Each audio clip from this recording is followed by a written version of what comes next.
think you're better at intros, man. Nah, You have that intro voice. I'm the intro voice. No, you have a better voice. I think the reviews are in. I think you have the best voice. Nah. Okay, well, welcome back, guys, to another episode of the Re-Enrolled podcast. This week, we watched a documentary on Netflix. You probably heard of it. The Minimalists, Less is Now. In this documentary, we go over the journey of Joshua Fields Millburn and Ryan Nicodemus, who are big advocates of minimalism. And in theory, what is minimalism? Just to get straight to the point, the way they describe it is minimalism is about living with less and finding happiness and freedom in fewer possessions. And again, I believe throughout the documentary, they actually share various definitions of minimalism, but that's kind of like the summary of what they mention. So Carlos picked this one this week. Is there a reason specific why you chose this, Carlos? I think at the core, I agreed with some of their concepts even before watching the episode. Because I do know that they have some content online. They have a podcast. They have this documentary on Netflix. They might even have a book. I haven't read the book, but they might have a couple other things out there. And, I've been in real estate for a couple of years. And when I look at real estate pictures, when I look at a living room, a kitchen, naturally I'm drawn to properties that have less stuff. I don't know why. It's just my natural inclination. Eye is inclined, or it goes towards kitchens with less stuff. And when I saw this on Netflix pop up, I was like, it's worth seeing it. I really liked it, and that's what we're doing it this week. It's also very short for anyone that wants to watch it. Mm-hmm. Netflix, The Minimalist, Less is Now. I think if you like what you hear in this podcast, you'll definitely benefit from seeing the story, by them, spoken by them. Yeah, and it's so short that sometimes you're just clicking that button during you have your food cooked and you're like trying to eat something and watch something. It's like a perfect amount of length to watch. So again, there's various gems, and again, we're not going to do like a deep dive of every section of what they talk about, but we both pick different quotes or different things we liked about the documentary and just kind of share what we think about it. One thing I want to just start with is that when you begin this documentary is beginning, we see David Ramsey say, "We just love stuff," and it just talks about the consumer mindset that, especially in America, right? Any first world country, but especially in America, is very prevalent, right? Yeah. Do you think this is something that you agree with, that like everyone just loves stuff? Is that like a normal thing to day? I agree if you're not really intentional and you don't really have a high level of self reflection and understanding yourself, you can start to fill certain voids in you with stuff. And that's kind of actually their story, right? If you remember, they grew up poor, both of them, or actually one of them more than the other. And I think it was Joshua that he mentioned that he made a promise to himself that when he grew up, he was going to have a lot of money.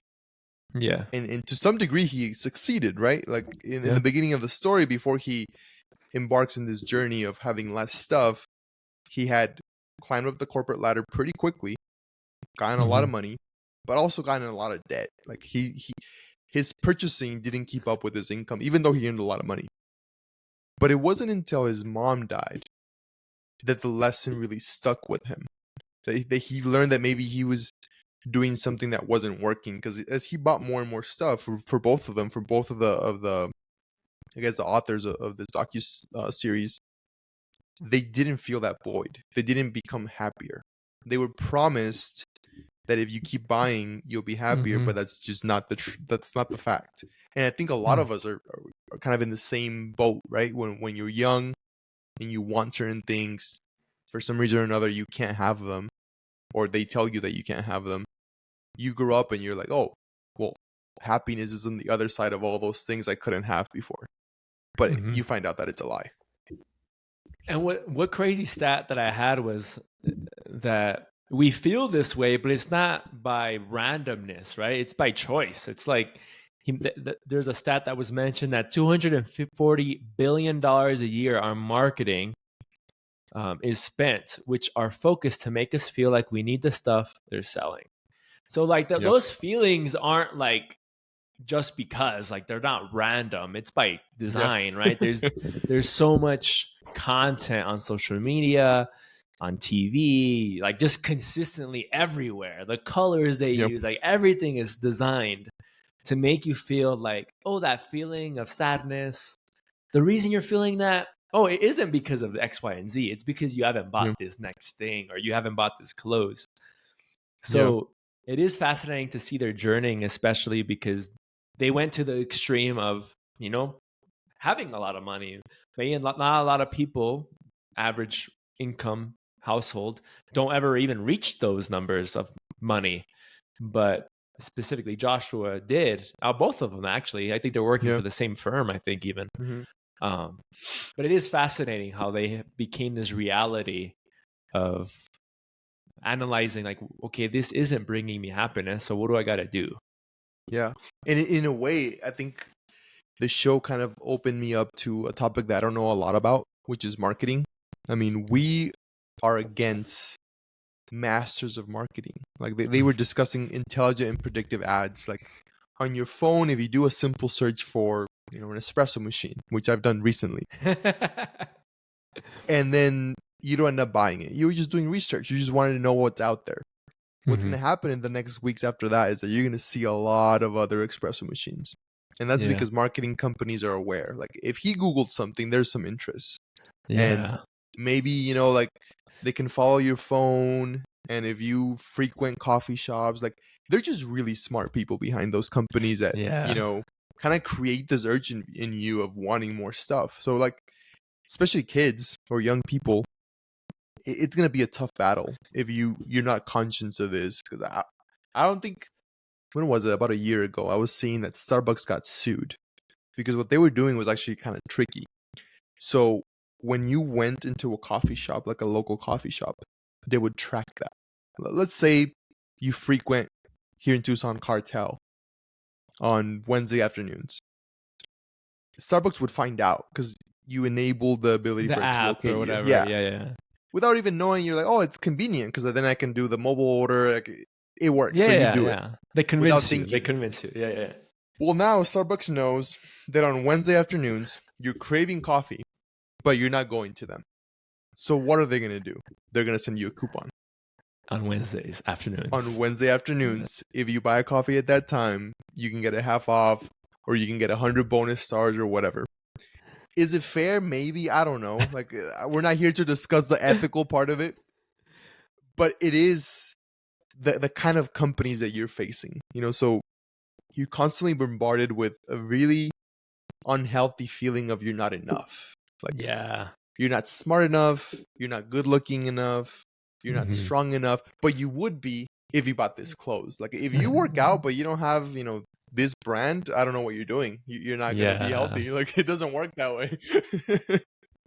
Yeah. It is pretty like crazy. Like it just makes you realize, like, oh man, we're all playing this game, but a lot of us don't acknowledge or realize we're in this game, right? Like they're Yeah. just going at it while they're being attacked by all this marketing. And the word that they describe this type of marketing is deficit advertisement, in which you spoke about we are not enough.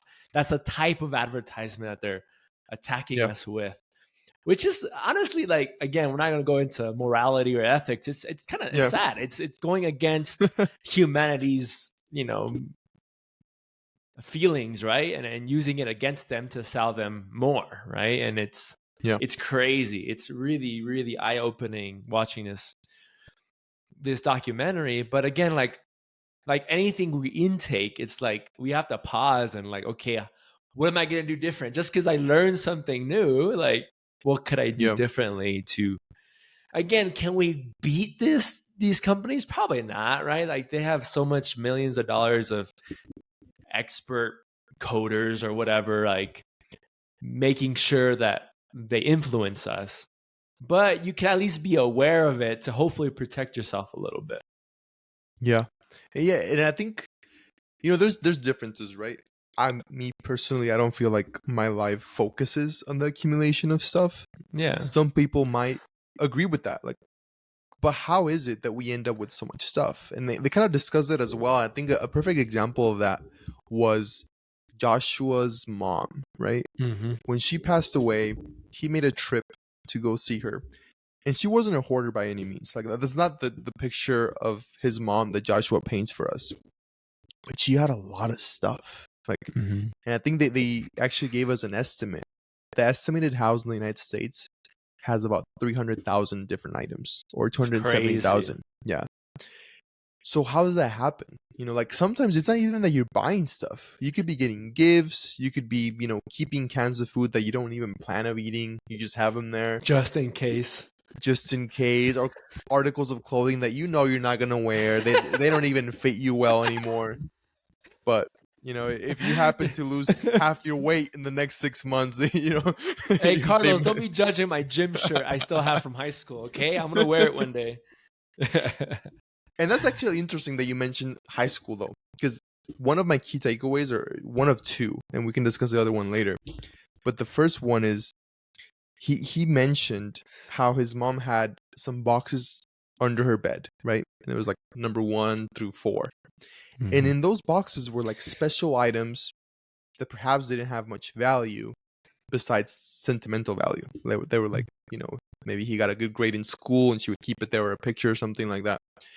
And he mentioned, like, my mom wasn't holding on to stuff. She was holding on to me. Like, she thought these things reminded her of me, and there was like some form of connection. And I think a lot of us do that without even thinking, right? Like, we hold on to a picture or an article that we got from someone that at some point maybe it had a use, right? Like, let's say someone gave you a coffee machine and you used it and now it doesn't work. But you don't throw it away because, it was a gift. Someone gave this to you. And there's some, that sounds nice. I feel like that I don't want to be out in there and say, oh, as soon as something's not worth anything, just throw it away. But if you do that for 60 years, 40, 50 years, you're going to end up with a lot of stuff that you keep just because it reminds you of something. But, the lesson he drew is our memories are not our things. Do you happen to agree with that? Or are you a little more on the sentimental side? You feel like we should hold on to things? You can talk about that shirt you have from high school. I think there's I like everything that we always talk about. I feel like there's no like extreme one way. I think if you're balanced with it, it's fine. Like, for example, there's people who collect, magnets from everywhere they go. Like, just they go and buy one magnet of that place. Okay, that doesn't sound too much of a big problem. Yeah. But like, if you plan to buy a magnet and a picture and like multiple things of everywhere you're going, then that's going to be a large amount of stuff that you probably won't value. I will say, in regards to like memories, I do think that I fall into that. Like, for example, I have every card I was given when I graduated high school.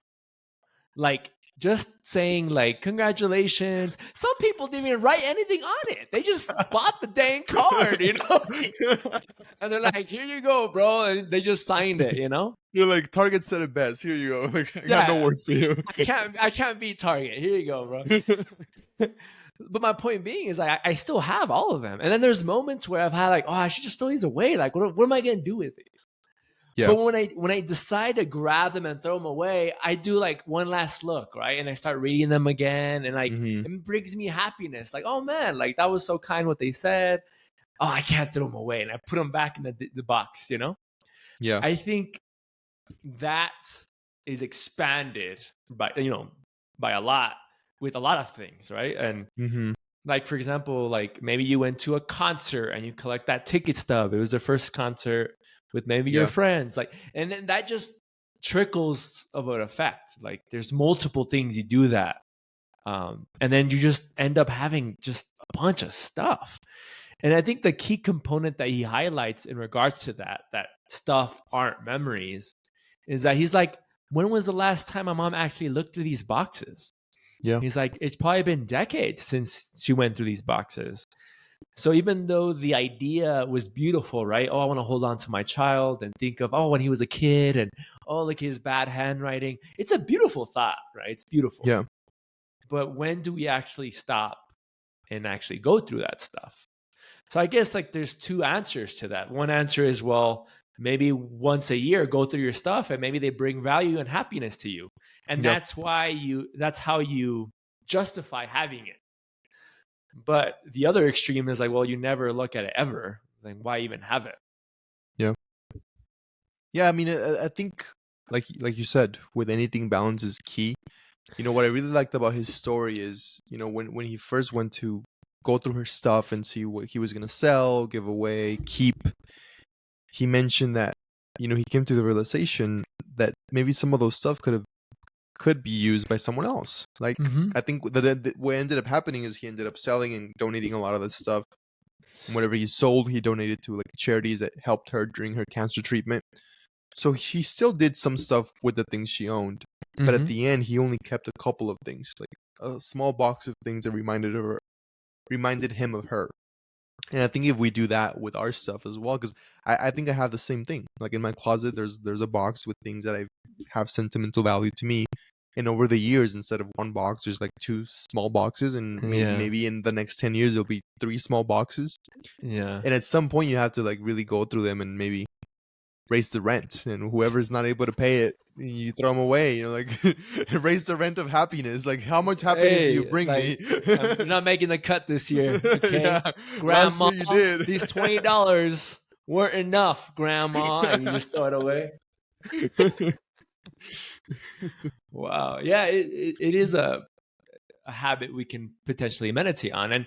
And his friend Ryan, he did the extreme, right? So Joshua, they grew up together, and Joshua and Mhm. Ryan. And at some point, when Joshua started making these big changes of minimalism, he Yeah, shared what he was feeling. He was increasing his joy, more satisfaction.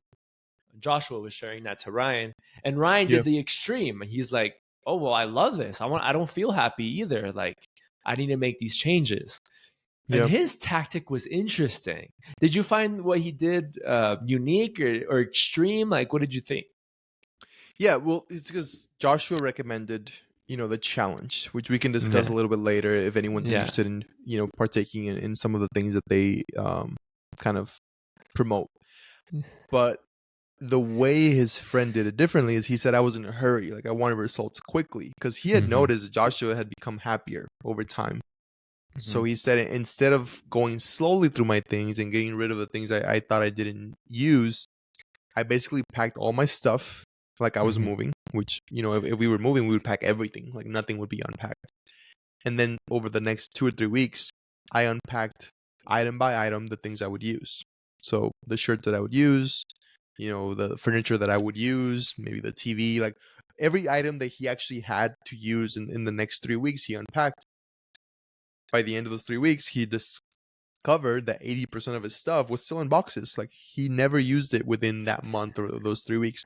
And then he would donate all of that, which seems extreme. But if you have more of a severe problem with stuff, that might be a route you want to take. yeah.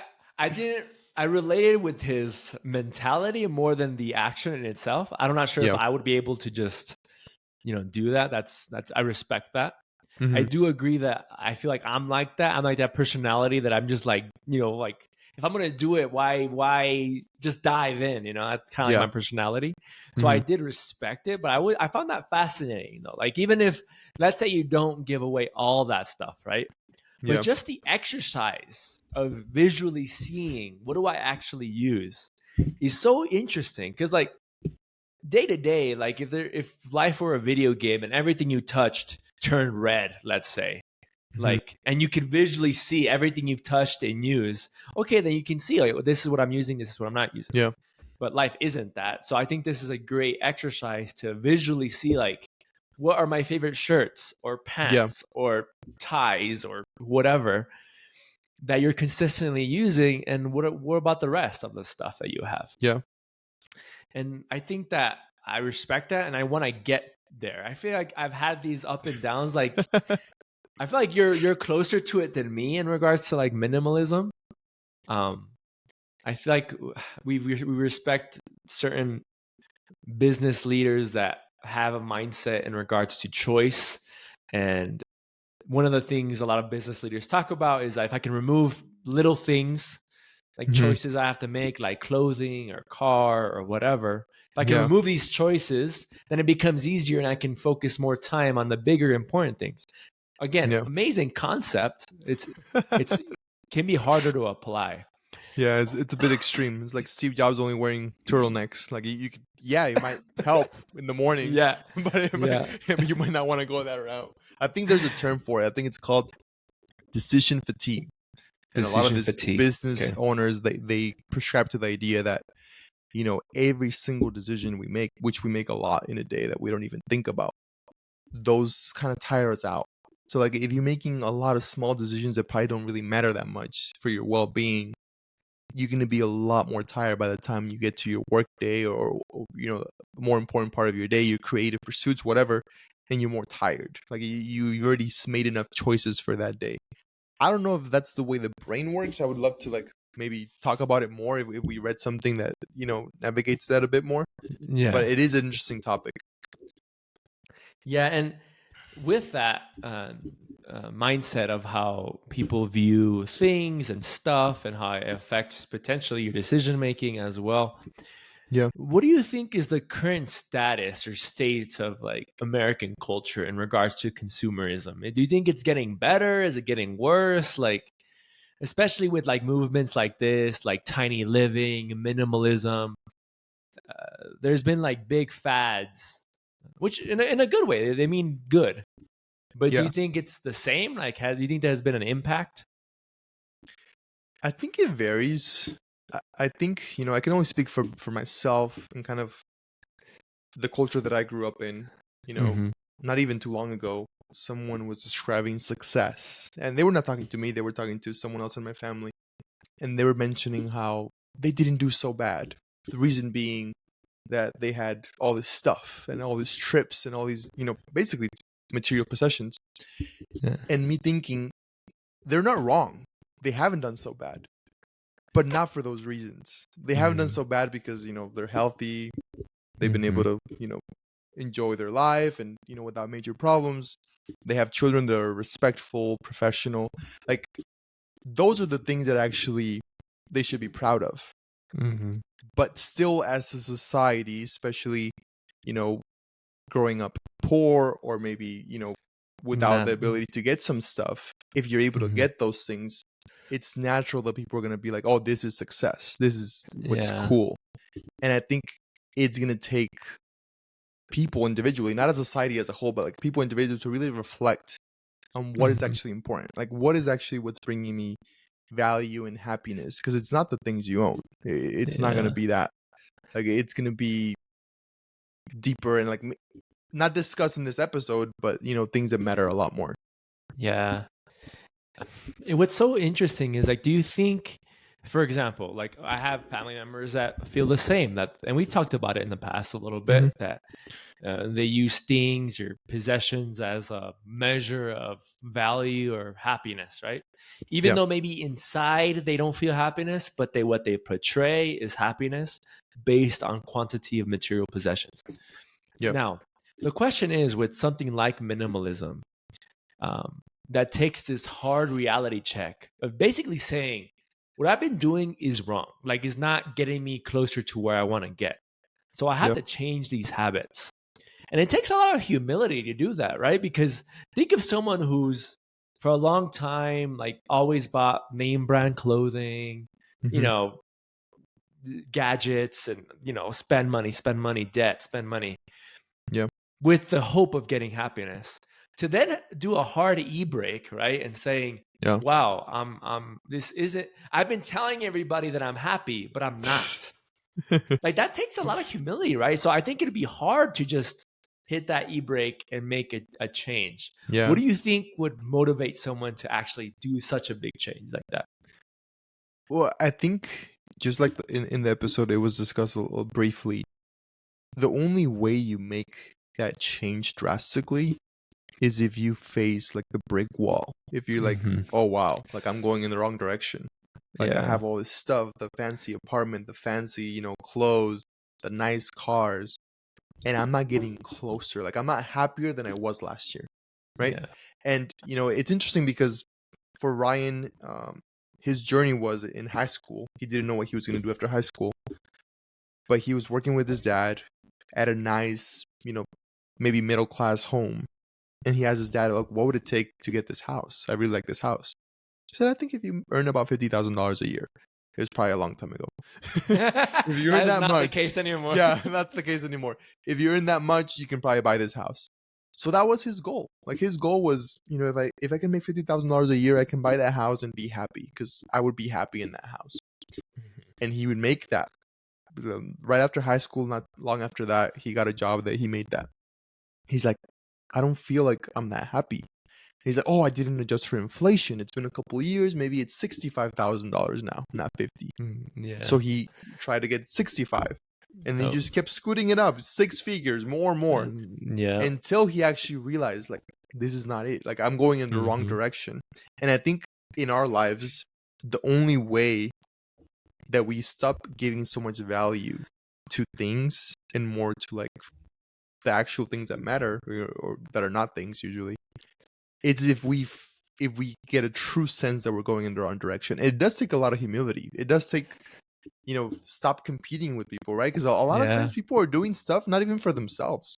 Yeah. You're buying the nice car not because you wanted to, because man, you don't even want an extra bill, but your cousin got one. Yeah, dang it. And now your uncles and your aunts are discussing who's the most successful cousin. And you're not in the conversation anymore because you don't have the nice truck. And you're getting left behind. Pero tia, I put rines on my truck, tia. No, yeah, I get it.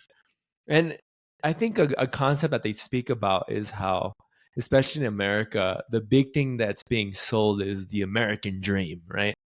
Yeah. And what the American dream portrays is freedom, right? Like if you chase this American dream, you'll have more time and more freedom. But I think it was David Ramsey who talked about the American dream. He was being interviewed for this. And he said that it supposedly is freedom, but in pursuit of freedom, people tend to put themselves in financial jail. Yeah. Because they want to buy the bigger house, the bigger car. And I think it was Ryan that mentioned that as his income increased, his lifestyle increased. So now to keep up with his lifestyle, he had to keep making more money. And now you're working like 60 hours a week and I have no time. And really what's taking away from your happiness is all of this other things that you're doing to have these stuff. Yeah. Right? And what's in... No, go ahead. Sorry, go. No, go. No, I was just going to... as you were talking of that, I remember like that they discuss credit card debt. Because I think that's a key point in this conversation as well, right? Because as you have this lifestyle inflation where your lifestyle is more and more expensive, you're like a couple years, if not decades behind, right? Because before it used to be that you worked hard, you made enough money, okay, and now you upgraded your car or you upgraded your clothing or whatever part of your life that you wanted to upgrade. Now, banks and credit cards allow you to make the upgrade way before you have the income. Yeah. So you have like not only this pressure of like, okay, I need to make this much to make this, month, but you have like maybe 12 months ahead of expenses that you need to make up. And you fall behind. Like just like the way investing works, debt works that same way on reverse. So you're going to be constantly behind. And that feeling is not going to feel good. No matter how much stuff you have, you could be in a mansion. And if you're in debt and, falling behind in payments, you're not going to feel what you think you're going to feel. That sensation of, well-being and happiness and contentment, you're not going to feel it. Yeah, and I think this documentary makes you reflect on what your value system is, right? What's bringing you happiness? And usually what they emphasize in the documentary is like a sense of community with your family, having a sense of control of your time. Things I think we've spoken about a little bit in this podcast. What I find interesting is how like this isn't brand new information, right? And yet now more than ever, like credit card debt is like through the ceiling, right? I think Yeah. you were saying the average American has like $17,000 of a credit card or something ridiculous. It was something like that.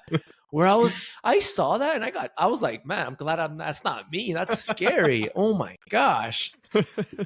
I mean, I think that's probably a low number. I mean, that's probably like an average that to me seems low. Some people must have a Really? lot. Like when you Oh combine my. car debt, student loan. I'm not even talking about home No, loans, like but I think they were mortgages. just talking about credit card though, right? Oh, just credit card. Okay, maybe that's. I don't think it included all of that. Yeah, because you're right. Because Oh, it included house, mortgage. Yeah, yeah. it's Remember probably a that bit? lot. I just shared a video with you not too long ago of this guy looking at his phone. His account had negative $40,000, and the comment said, "Bro needs 40,000 to be broke." That This is can, sadly the yeah. condition that a lot of people live in. Now the question is, how much responsibility is it on these people? Of course, I think the majority of the Yeah, responsibility is on these people making these decisions. But how much is it just lack of financial information or teaching or yeah, education? Like, how much do you think the weight is? Because I've seen some videos, man. I think there's this content creator that um, basically I think talks to people, interviews them about basically their financial circumstance. I don't know what's his yeah, name is, but there was this one girl that I was impacted because the way she viewed money was crazy to me. She was yeah. saying that she had like crazy amount of credit card debt, like $30,000, something crazy. Wow. But she was like positive. She's like, no, but like I'm making my minimum. Like it's like $500. I pay that like this. Yeah, I have no late payments. yeah, And like that scared me. I'm like, that's some people view things like that. Like, oh, as long as I yeah, make that payment, I'm okay. And that like shook me, but made me feel pity because I'm like, that seems like someone who doesn't have financial education. yeah. So what's your take on that? No, I mean, I think you're definitely right. Like, even though we were laughing a couple seconds ago, it's not funny. Like some people do have. We're just laughing. You're like, but it's not Yeah, funny. it is. I mean, I would go as far as calling them victims, but not really. I mean, if you are making the purchase, whether Yeah. have the knowledge or not, you should have enough knowledge to know that if you buy something, you have to pay it back. Whether it's Yeah. Yeah. now, whether you do it in payments or you do it over a long time, you're gonna pay it back. And Yeah. most people should have at least the common sense to know that banks are making some amount of money. That's why they make these credit cards available. They don't do it just to Be help you. fun. Yeah. Like Help me yeah, out. they're doing it for themselves. And if you understand just those simple pieces of information, you probably don't need a finance degree to know Yeah. that you're in a dangerous position if you use credit cards to finance your lifestyle. Like credit cards should be used properly. And if you learn how to do it and if you take the time to have that education, they can be an asset under your belt. Like you can use them wisely. But if not, like if you use them, without any caution, you could become victim to them. And I mean, I don't know. Mhm. I think that we're getting into a very deep topic. Yeah. Um, but drawing it back to minimalism, I think if people understood this earlier rather than later, they would save so much money, but also hardship, right? Because Yeah. at some point, the things you have kind of have like give you this feeling of, well, I can't get rid of it now, right? Like if Yeah. you bought an expensive fridge, if you like bought all these things, or you have multiple of, let's say you have a lot of clothing and like very like expensive clothing, you probably don't want to get rid of it, right? Even if you don't use it, because you're like, oh, but I spent so much on this. Like Yeah. this cost is gonna keep you away from minimalism, and that's why I admire, I think, Ryan, because he probably didn't care. Like he said, I'm wasting a lot of money getting rid of this, but my peace of mind and just not being brought down by this is worth more. And I Yeah. mean, I don't know if I would be able to do it like that, but it was admirable. Yeah, it comes down to like opportunity cost, right? I think he was like thinking maybe like the time it takes me to make these decisions anyways, like, well, let me just do it now and maybe get Yeah. closer to this goal that I want Mhm. to get to. So it comes down to reflecting on what is the end goal, right? What do you want? Yeah. Do you want to maintain this lifestyle that maybe on social media or what you say to others says you're happy, but deep down you're Yeah. not. Well, it's time to potentially make a change. And they push or they encourage the idea that having less clutter around you like is more freeing. And the Yeah. question is like, well, how do I know that works? Well, I think part of it is like you don't know until you know. You got to try it, right? Because I think you can't live through someone else when it comes to material possessions like you can't. But I mean, if you think about it just conceptually, the freedom that it would give you to just stop competing with stuff, right? Like Yeah. when you look at people buying new cars or doing all these things that you know nothing about. I mean, maybe some of those people can afford them. Mm-hmm. It seems like that at some point, Joshua and Ryan were able to afford all these things that they were buying. Yeah. It still didn't contribute to happiness. So whether you can afford it or not has really no part of this, decision. Like if you want to Yeah. have a more simple life and allocate your resources more intentionally, like, something he mentioned that kind of like was impactful to me is if someone walked into my home, they wouldn't know that I'm a minimalist. It's not like my house is empty. It's not like you walk in and there's just a Yeah. couch and a stove and a fridge. Like there's stuff. It's just, Yeah. it's not full of stuff. Like everything that's there, it's there for a reason. Like I needed this or I really wanted this. And I think if we kind of like learn from those lessons and are more intentional about the things we own, I think it would have a positive impact in our lives. Yeah, and I think that's what they're trying to encourage, right? Not just to sell everything. It's because even Joshua, he brought back some like that, like a couple boxes from his mom's house that Yeah. he had some valuable attachment to, but he didn't bring Mhm. her whole house, just Yeah. because it's her mom's, right? So he basically encouraging like, is this thing that I have, one, bringing me use, like I'm actually using Yeah. it, or two, actually bring me some sort of value, like that brings me happiness owning this thing. And I Yeah. think that's the exercise they encourage. Like, go through your things and see if this is bringing me value. There was a quote that I wanted your opinion on to see if I found it interesting, and I have my own opinion on it. The quote is, "A cluttered space equals a cluttered mind." Now, do you agree with this? Have you gone to like, my tia's house or like a primo's house that they just have stuff everywhere, or like someone's car and there's just stuff everywhere? Do you Yeah. think that translate to their mind, or is it disconnected? This has nothing to do with. I'm gonna say, even though it's opposite probably to what we're going over today, when it comes to desks specifically, we can make it more general about life, but for now, just desks. Okay. It depends, right? Like every person's different. Some people work better in a way that they have sticky notes all over and pens, That's pencils true. available, and a notepad, some books, pages of a newspaper that never read, and that's just the way they work. Like that they everything they have there has a reason and they know why it's there, and that's the Yeah. way they like to work. And, I've heard that quote before, and I've also heard the counter quote of a crowded space is a crowded mind, but an empty space is an empty mind. And I don't know if you want an empty mind Oh, either. dang. Yeah. So that's why I'm saying it varies, right? For some people, it must be that way. Me personally, when I'm working, I like to have a clean setup. Like I like to have just, if I'm using a laptop and an iPad, just those two things, and that's what I'm gonna like. I need to have like the rest clean before I can even start. That's me Okay. personally, but I can also see someone being different, and someone having all kinds of stuff in their desk and their work environment, and that working for them. So I don't think it really applies as much. Me personally, like what do you think? Well, my question is, before I answer, is did you get there? Like at some point, were you the opposite, or have you always been fairly decluttered person? I think due to my upbringing, I always, or maybe not always, but like I think at some point in high school, I kind of, maybe actually it wasn't even me. It wasn't even like someone that taught this to me, but maybe I grew up listening to this idea of, simplify your life, Mm-hmm. don't make your life complicated.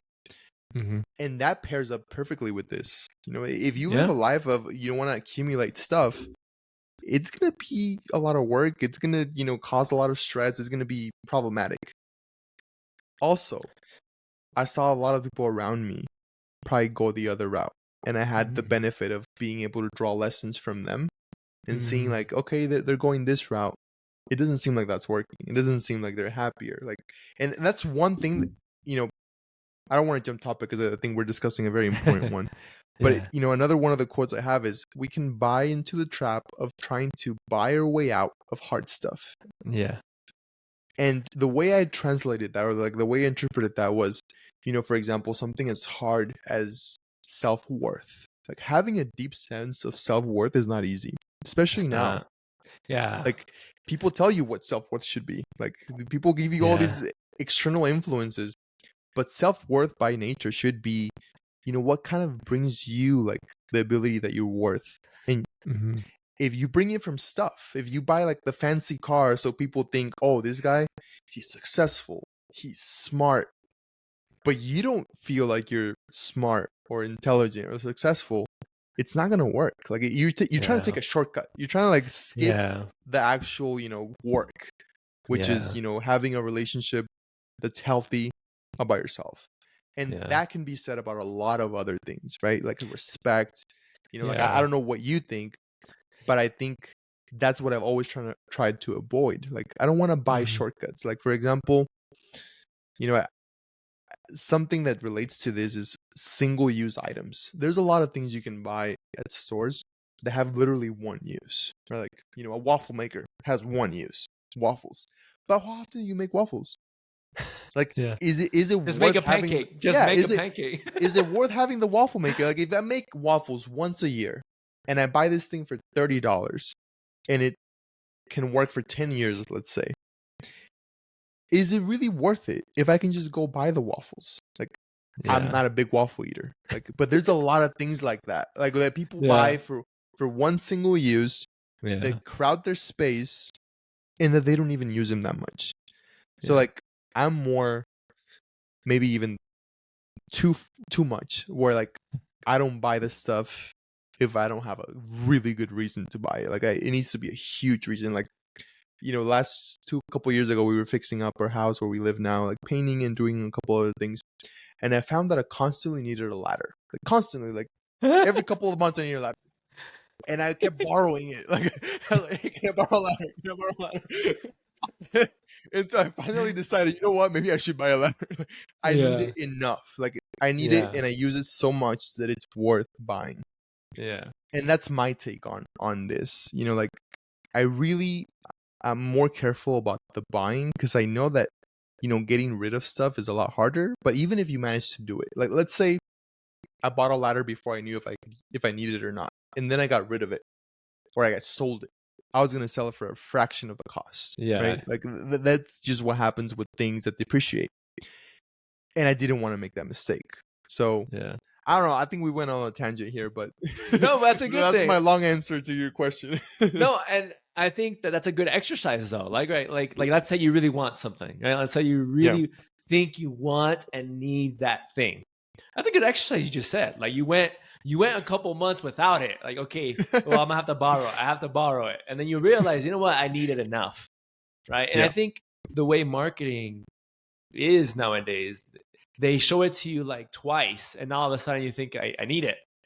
And I will, put myself, that's happened to me. Like I bought this stupid razor, bro, that I did not need for like $100 because I thought that I needed to be clean. I have no idea, bro. The marketing wumbo jumbo they did on my mind. But for me, I take it as $100 lesson. Like I regret that purchase. Not because I think the quality is wrong, right? I'm not going to mention the company, but like, I'm not saying the quality was bad.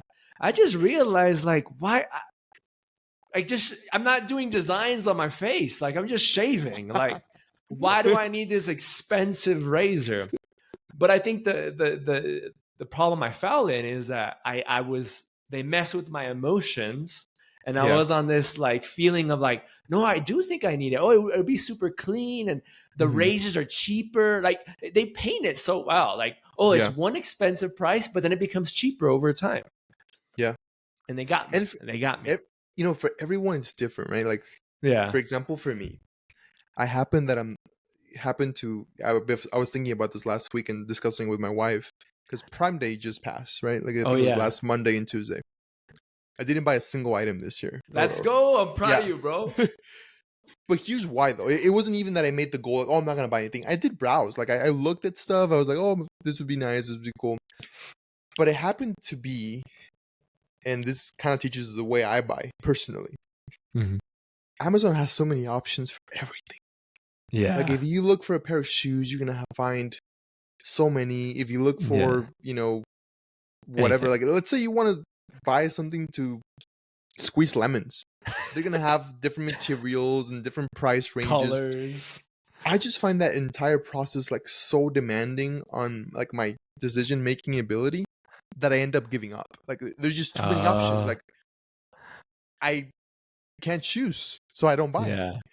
But now something interesting happens when I go to a store like Trader Joe's or Costco, and these stores have a different approach, right? Their approach is we only bring the best quality ingredients or high quality ingredients to the shelves. Like that's like if you go to Trader Joe's and you're looking for tomato sauce, they're gonna have a lot less options than your local grocery store. They're gonna select and as a matter of fact, they might only have one or two of what you're looking for. Because if you're looking for, red sauce with basil, they might only have one. Whereas if you go to another store, there's like 3 different brands, 4 different variations. Some might be chunky, and then you end up exhausted. I mean, me personally, where someone else. That might be what works for them. Like they just love the options and they buy one of each and they try them all. I end up trying to maximize and make the optimal decision that I just can't make a decision at all. Yeah. But at Costco and Trader Joe's is like my weakness because they have less options. So they get rid of that fatigue. Just like but that teaches me something about the way I buy. Like, and if you know the way you buy, you can take precautions. For example, like I've heard of this tip before. If you are someone that shops a lot on Amazon, instead of buying instantly, put things in the cart and come back a couple of days after. That might work for someone, right? Like in the heat of the moment, you're adding stuff and you're like, oh yeah, this would be cool, this would be nice. But you come back a couple of days after, like when you're not hungry or you're in a better mood, and you'll be like, I don't even actually need that. Like I'm not gonna buy it. So I mean, everyone can have their little tricks on how to consume less and how to buy less stuff. Because I mean, I think it was discussed in the beginning of this episode what these companies like Apple and Amazon and all these advertisement companies have done is removed the friction between what you want and buying. Like there's no friction. Like you can literally go on Amazon and click, and you don't have to get your card out and put the number. Like you don't even have to it's just one click buy. I think that's what they call it. One click buy. Somos como dioses, bro. We can just like, I want that tomorrow. Now, it's crazy the power we have now in regards to just buying stuff. It's too much. It's almost unnatural, right? Like if you go to Whole Foods, I mean Amazon owns Whole Foods, but they can scan your palm. What? You scan. Yeah, like you scan, like they read your fingerprints, I think. What? And they're like, okay, it's linked to your card so you can walk out. Like you just scan the things, put your palm, and you're done. It's crazy. Dang, talk about big data, bro. Talk about the things they have on you, bro. And still, I don't think that's frictionless enough. Like they're trying to make it so you can walk into a store, grab the items, and walk out. Just walk out. Yeah, bro. They would scan, I don't know, your face or like, you scan in. Anything you grab, it's automatically charged to your account. Yeah, well, talking about this frictionless experience, and I know we're going a little sidetracked here with the minimalist documentary, but it's kind of on it. I heard, I mean, I haven't personally experienced it. Maybe those who've gone to Disney World can speak about it. But I heard like in Disney World, they give you a band that's attached to your credit card. Yeah. And basically they're trying to make it frictionless. So let's say you go to the store, you want this, you just beep, and you walk out. Like it's like literally zero friction. You want an ice cream cone, just beep. And then at the end of the day, you have like a $10,000 credit card debt, you know, like because you bought a bunch of little toys and trinkets. It is fascinating. I think the key thing that this documentary highlights is to, stop and reflect. Is this thing bringing me value? Right? Is it a yes? Is it a no? And there's no like middle ground. I think that's what they're encouraging. Well, sometimes like, well, no, that's a no. Like it's yes or no. It's like, and that's the hard conversation you have to make it. Yeah. It was a really good documentary. But for everyone out there, let's say you are struggling with this. Let's say you are stuck in this cycle where you do find yourself like you're buying stuff to fill a void, right?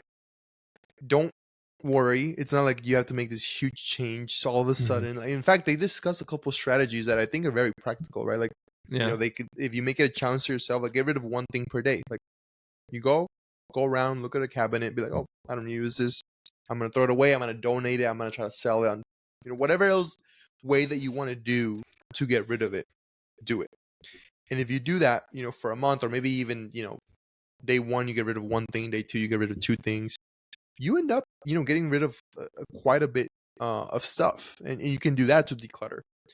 Also, what they mentioned, and I think this is a good concept, not just for minimalism or materialism or, avoiding a materialistic lifestyle, but for anything, whatever it is they're trying to do it. And he gave a really good quote, and I really liked it for anything, not just minimalism. He says, the more action you take, the more you want to take action. So basically just start, right? Like if you don't know where you want to end up, that, okay, I have too much stuff. Like this is becoming a problem. Either stop buying, that would be a good first step, right? Like if you're buying things faster than you're getting rid of them, you're never going to get there. So stop that pursuit and start taking action. It could be small, it can be big, but the more you do it, the more you're going to want to do it, right? Like it can be for anything. If you take that first step, you're going to want to take that second step. Yeah, they illustrate it like a snowball effect. Like you almost, that feeling of letting go becomes freeing, and you become addicted to it. You want more of it. Like, oh, this is so good and so nice. I do think that I want to get there. I think there's been moments in my life where, especially in regards to clothes, I think that I was like the extreme of like just keeping everything I had. Like I had like shirts from like 7th grade, it didn't even fit me, right? That somehow I thought there was a memory attached to them. Or do you remember like in middle school or elementary school at the end of the year, they would sign your shirt, right, with Sharpies?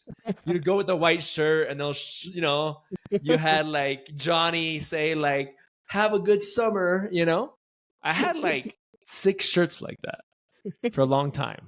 And I threw them out. I mean, a good way to push you is like, I feel like for me was moving. When I had to move and just that's true. Yeah. Fit everything in a car is like, well, I have to let this go. Like actually, yeah, because Ryan did the exercise, but it was fictitious. He didn't actually move. Yeah. But you do it for real. Like you actually every couple of years, you're prone to just pack up and leave. Yeah, I have to talk to my therapist about that actually. So you are kind of like, you didn't go to college, but years after you were so successful that you got called back, and you're graduate, like what do they call it? An honorary. Oh yeah, honorary grad. Yeah, that's what you are. From minimalism. That's hilarious. Yeah, no, for sure. Like moving for me has helped me. You know what's funny? Talking about you, and I didn't want to put you out there, but you did it yourself. When I first met Joel, like one of the few times that I first went to his room, I thought it was so cool, right? Like it was like a little dungeon, very dark. He liked to set the mood of very like I don't know, like Batman kind of vibes.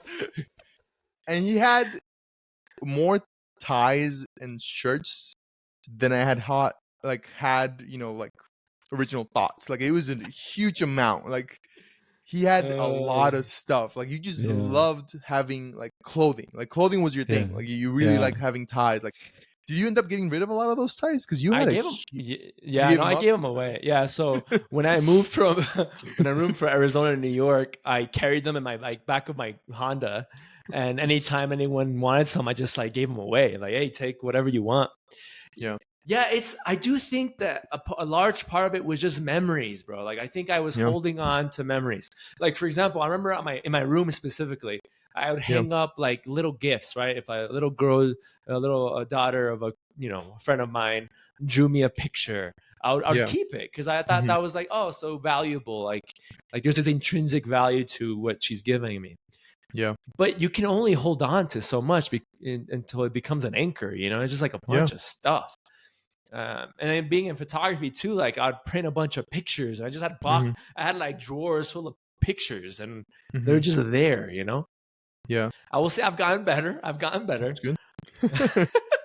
I mean, what's good about these lessons is that like you can think about this whenever you give a gift. Like I would not want to give a gift that becomes a burden. Like Yeah. huge. Let's say I give you a huge rock and you're like, "Hoya, here, happy anniversary." You're just a douche. I would probably. I'm not gonna say this, but like some people are like, "Just give me cash." I'm down. I'm not. I'm not at that level yet. Like I feel like there's some sentimental gifts you can give. Yeah. But just be careful to like, especially with clothing. Like if you Yeah. give an article of clothing, like unless the other person has expressed that they actually like this, it could become a contributing factor into this problem, right? Like of having Yeah. things that you don't actually like and use, but someone gave it to you and you don't want to get rid of it. You Yeah. have to be kind of cold in a way of like, you know what, this doesn't serve me anymore. Like Hmm. I kept it for a couple years because my friend gave it to me, but now it's just in the closet. Like maybe Yeah. the best way to cherish it or like demonstrate gratefulness to my friend is make sure that it gets used. Like make sure that someone, Mhm. like maybe my brother would use it. Oh, give it to my brother. Yeah. Like something Yeah. like that. And maybe there's things you can do and not do. What you can get Yeah. away with or not get away with, or what you feel like comfortable with doing. But those are just some things that you can consider if you want to live a less crowded life. Yeah. No, I completely agree. I think that's a good piece of advice in regards to gift giving. I mean, and in that, with that mentality, I think I noticed it more with my family. Like there is this when you travel somewhere, they'll come back with a bunch of trinkets because Yeah. or else people don't think that you love them, right? Like you have to. I bought everyone a magnet from Puerto Vallarta, and I have to bring it back and give it to you, Yeah. or else you think I don't care about you, Yeah. And I I think could that say though, like when it comes to traveling, like some things are worth having. Like, I don't know if you still have this or not, but like remember we went to San Francisco, we went to the yeah. Apple headquarters, Oh yeah, and they told us like this is the only place where we sell the Apple T-shirt with the sure, Apple yeah, like the yeah, mini. I still have that. Like it doesn't fit yeah. me anymore. It honestly it doesn't. I mean, it fits you just a little tight, a little snug, a little snug. So I don't have that shirt just because I ruined it. I played with soccer and, Oh, and okay. I just destroyed it. Like I sweat and I just destroyed that shirt. If I try it on one more time, I might destroy it too. I think there's again. I agree that there's balance. Like for example, I collect pins, and you know this. I collect Yeah. pins when I go to a new place. There's like this value that I like. I like buying those pins. But like for Yeah. example, like again, like for example, Hoab, he went to Alaska and he bought me a pin. Oh, that was awesome. It was a cool, but he knew that I collected pins, so he brought me Yeah. a pin, right? That's a Mhm. valuable little gift. Now, Yeah. if you just give everyone a pin, they're like that they're not gonna value. They're like they Yeah. don't have any value. It becomes this weight of like, well, I have to keep it, and it ends up in a drawer for like years, and then Yeah. you end up dropping it, and then you just vacuum it up, and then you throw it away. Like that's Yeah. the life of that thing. One, it's waste of money, right? That's like one thing. Yeah. But two, like you could have. I like the gift when traveling of like either snacks, or chocolates Oh, of okay. that place. I think that's a great gift Yeah. because you can only get it there, right? But like Yeah. everyone, but they're gonna consume it immediately, Yeah. potentially, You right? gave the PG answer to that because honestly, what he wanted is actually wine. Like give Joel wine. Bring me Like, some wine, he called it por snacks. favor. Yeah, I want some vinito. No, but yeah, again, like there's other ways to do it, but I do think that this is a great documentary that if anyone hasn't seen it yet, it's a short but sweet and Yeah. I would say powerful. Now, just to end it here with this point, Carlos, do you think, yes or no, Is minimalism radical?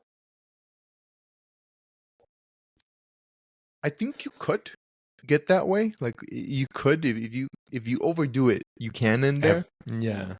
But if you do it with balance, instead of being radical, it can be like one of the most moderate things you do. Like, cause Yeah. I mean, it's radical. Just keep trying to fill boys with stuff. Like, to me, that's more Yeah. extreme. Like to me, that's more extreme. And it Yeah. seems more natural though. Like people do that without Yeah. thinking.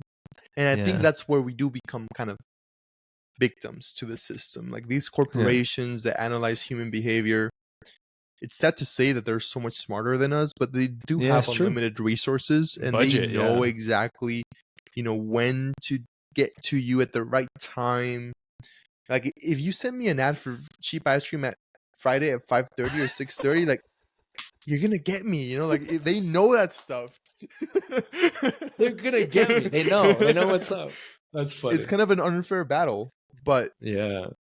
I think one of my concluding thoughts on this episode is that like you can go through cycles.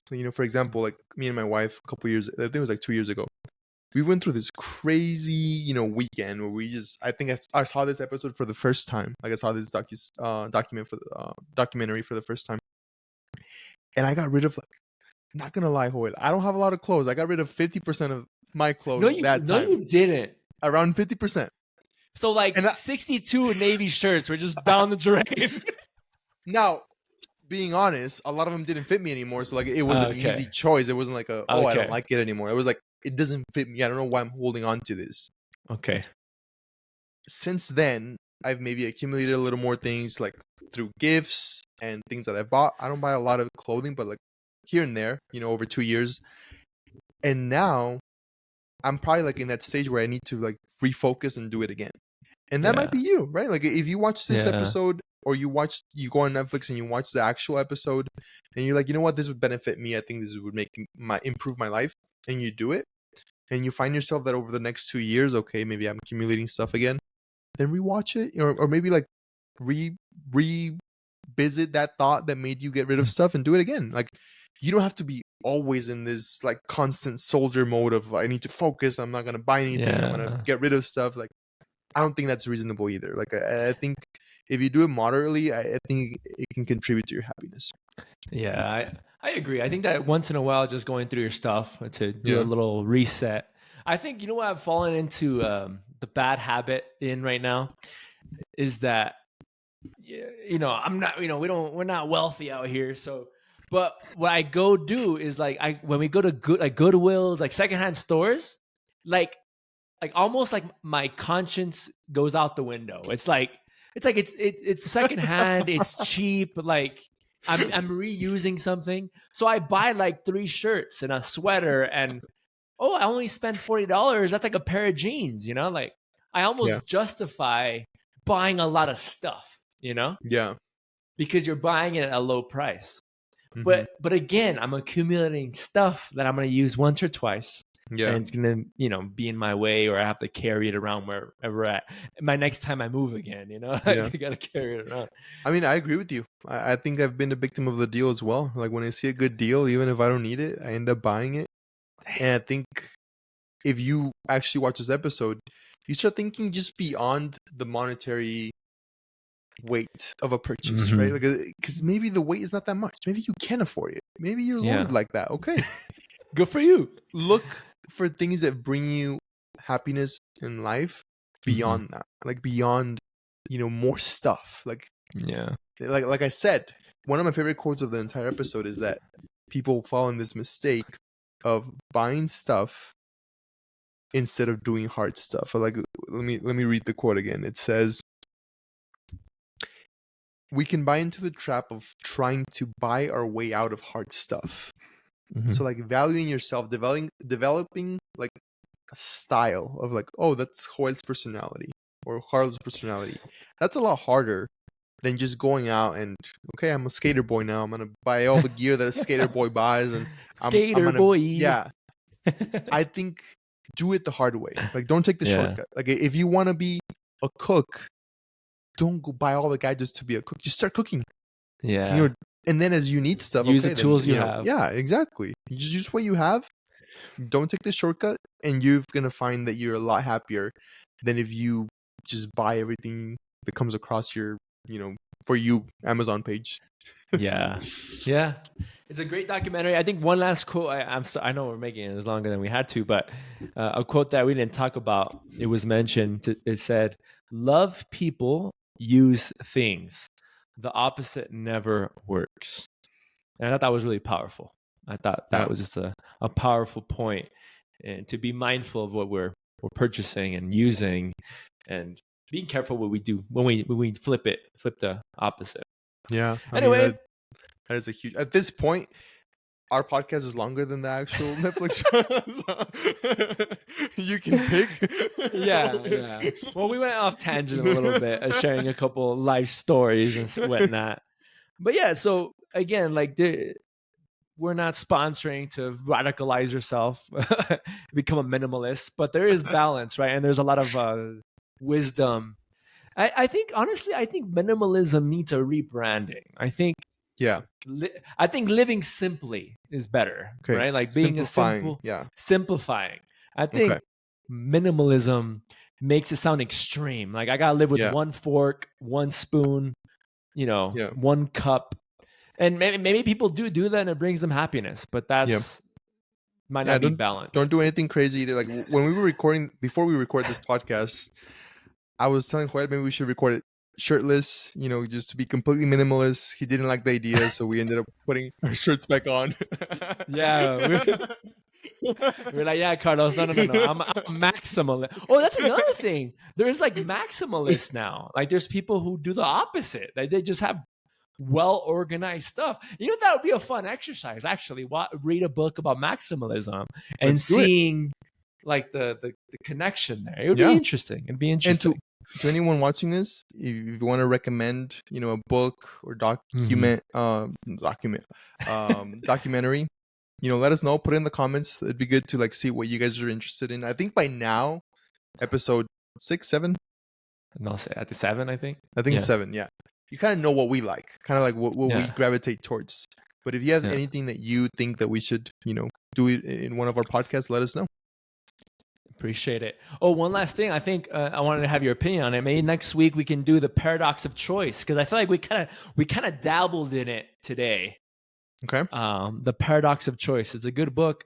I've only briefly started it. I haven't finished it. It's one of those books I bought because it was recommended and I didn't touch. Let's do it. Yeah. What do you think? Paradox of choice. We're gonna do that one next. Okay, sounds good. Thanks for tuning in to Re-Enrolled. Until next time, everyone. See you. Bye.